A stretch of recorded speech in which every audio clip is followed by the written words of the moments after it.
Hey Dad, Hey, Mark. today's July 24th, 2025. I wanted to ask you some questions about your childhood. Oh boy. Oh boy. You got an answer? I'll try to have one for you. Okay. Give it a whirl.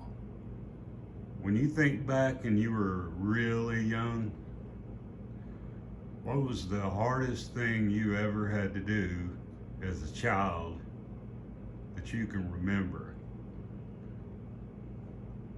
Would it be some kind of labor job such as chopping cotton? I think I think the hardest thing, I was working with my brother, and my dad was a Corps of Engineer manager at the lock and dam. And the worst thing I had to do was take a Kaiser blade and cut the willows down that would begin to grow up at the water's edge at the levee on the north side where the water was. Usually occupied that area all the year around, just about it mostly. But the siphons and the locks hadn't been in progress. They were built in 1939. I was born in 1936, so about 10, 12 years later that I went to work for my dad on the levees and cutting willows or whatever trash bushes got in the way down at the water's edge. So it's about the only time that I used a Kaiser blade was for that some purpose. And it's a difficult looking instrument. It's long, about 6 foot long, and about 4.5 foot of handle and 1.5 foot of blade down there. It's got a shank on the end of it. That's what a Kaiser blade is. How old were you that you remember you started chopping cotton? Well, me and my brother did with my mom, because my dad, he would make $75 every 2 weeks, and the three of us, we make $75 every week, so we were really in the money, I guess, back then. But we always had some way to make some money, whether it was chopping cotton or fishing or whatever it was. We had some means to make some extra money. Do you remember approximately how old you were when you started chopping cotton? Oh, I must have been about 13, 14, something like that when Yeah. I started. I was kind of young, but I knew what what cotton was and what not to chop down, what to chop down. But I could keep up. I learned to keep up with my mom and my older brother. He was 2 years older than what I was. So we worked on a farm right out towards Mark Tree, about a mile out of Mark Tree. This man had some property at Harrisburg Corner, which was just from where we live. We live halfway between Harrisburg Corner and Mark Tree. Is where we lived, and he had property out there that we would go from there, which was probably 3 or 4 miles from our house. We would drive out there every morning early and work 10 hours and chopping cotton and make our money that we had coming to us. And it seemed like the man paid us every day. I know I wasn't in the money. I supposedly was, but I didn't keep up with it. My mom did, because that's where all my money went to then. You were given money to support the family along with everyone else. Yes. She would use it for what kind of stuff? Well, she would. Well, the problem was our grocery bill at Buck's Grocery would run usually more than what my dad made it. And on his check, he made $75, and it'd all go to Buck's Grocery. But we would live off Buck's Grocery for 2 weeks before we'd get paid. And I think while we were chopping cotton, we began to get caught up, and we would begin to pay for it every time we had to buy something. We wouldn't charge it. What was in Buck's Grocery other than groceries? Was it like Oh, a general store? It was just a big general store, just kind of north of Mark Tree across the tracks down what we call New Edition. And we had an account there, and when myself and Lonnie began to play football, which was when I was in probably the 7th or 8th grade, Lonnie was in the 8th or the 9th, somewhere along in there. My mom and dad, when we would practice, be late in the afternoon, and we'd always, when the school was out, we'd go to Buck's Grocery and get us something to drink and a sandwich. They'd make a sandwich for us back then, whatever kind of sandwich we would want from the meat department back there. But that's from there we went on from school and practiced football. Let me go back. It's something you said earlier. You mentioned the word lock and dam and the other word siphons. Oh, yeah. What's a siphon? Can you describe what those were? Yeah, the siphons were what was built in 1939. They were 15-foot steel pipes, round pipes that were 15 foot in diameter. How many were there? There was 3 pipes that came across the levee there, from a high side where the water was to the lower side where the water was. When it came out on the lower side. So your dad was in control of pumping the water from the high side to the river. What was the name of the river? The St. Francis. Okay. That's where the St. Francis came from, Missouri, out of Wapapella, they call it. Right. It's the only thing I knew. I'd never been there. Just where all the water came from out of Missouri. And the St. Francis River came through that way, and it entered into the St. Francis, and the St. Francis went on across at the siphons where all the water that gained up on the north side went to the south side there. While the pipes were on, it'd just be boiling out on the bottom side there on the lower side. You mentioned things y'all did for money, and you said something about fishing.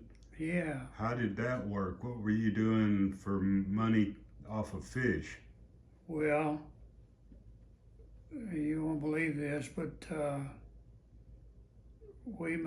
I did, especially in the summer and the fall and the springtime. We fished, and I fished up there with a trot line where the siphons came out on the bottom side, and the water boiled up and was real swift. But I fished with a trot line from one side of the bank to the other. I would run my trot line across the river there and tied up on one side to the other. And then I'd put hooks about 3 to 4 foot apart, I believe is what we used to put them, so they wouldn't get caught and get tangled up.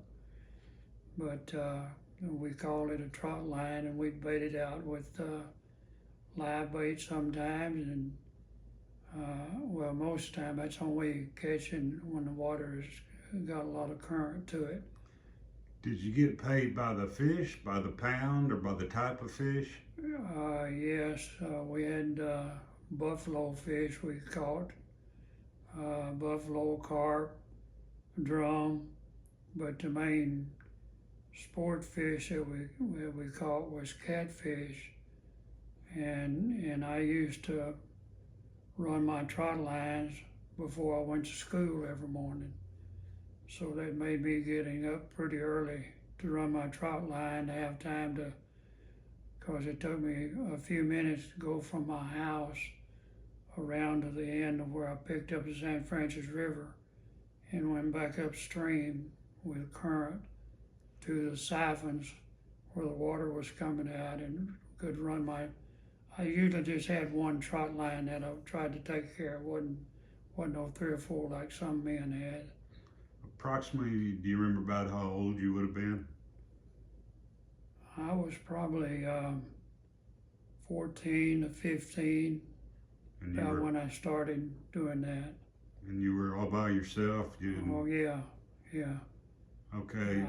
I remember going out one time before I went to school that and usually my dad would have to take me because there'd be a bus run and pick up the other kids. But my dad would usually have to take me out to town, to school rather. And after I got through running my trot line, and unless I caught something real big, and especially if it was a big catfish, would usually put it on ice there at the shop in front of the house. We had a shop there that we used, and but we have been known to catch big catfish, like 40 to 50 pounds. But I never did catch one, not up here in that current where the water come out real fast. Of course, I'd be on the end of the boat and that water just be lapping up on the end of the boat, and I didn't think nothing about it as young as what it was. You know, I was just taking care of business. Wasn't worried about them boat going under. We'll drop back to one other thing. You mentioned the word lock and dam, and your dad was worked for the Game and Fish. No, he didn't work for Game and Fish. He worked for Corps of Engineers. Okay, so what's a lock and dam, and what did he do? Well, the lock and dam was a place about, I'm trying to think how far it was, probably a couple of 100 yards from the siphons to the lock and dam. And the siphons carried the water over in those big pipes. But the lock and dam is where he locked logs through mostly for people that cut timber out of the floodways and rafted them down, and he would lock them through from the high side to the low side through the lock and dam. And they'd be several men cutting and dragging their logs down every now and then. He would get word that John Doe was coming through in this Wednesday or Thursday or whatever day it might be that they'd be coming through. They would let him know that they'd be putting their timber together, and then they'd pull them into the high side and tie them off and start taking a certain amount to taking all through there, or raft through there. Because I think the lock and dam, trying to think of how, I'd say it's about 80 to 100 foot long is what the locks was, how long they were, and that they were probably 20 foot wide is how wide they were. Now, when you say they were floating logs through there, did he also bring boats through it? Yes, there'd always be a boat. The guy that was doing that brought the timber down and tied them off over there, he would cut loose at his boat and go get a certain amount that he could pull through there every time until he got his whole raft through there. And they may be 100 yards long before he started cutting them loose and locking a certain amount through there that the locks would hold. Because he couldn't get them all through there with one shot. He had several logs that was rafted together, and he would be pulling this raft And then after he'd get down to the locks on the north side where the high water was, he would cut loose and pull up there, and every he and my dad, decided that he was ready to do it. He would try to find out the day before whether or not when he wanted to lock through, so he did. Okay. Well, we're going to stop till next week, and next week will be July 31st, and we're going to start back up around the lock and dam stories. Yeah. And keep working our way up. All right? Okay. Good See luck. you next time. We say hi and bye to all of you.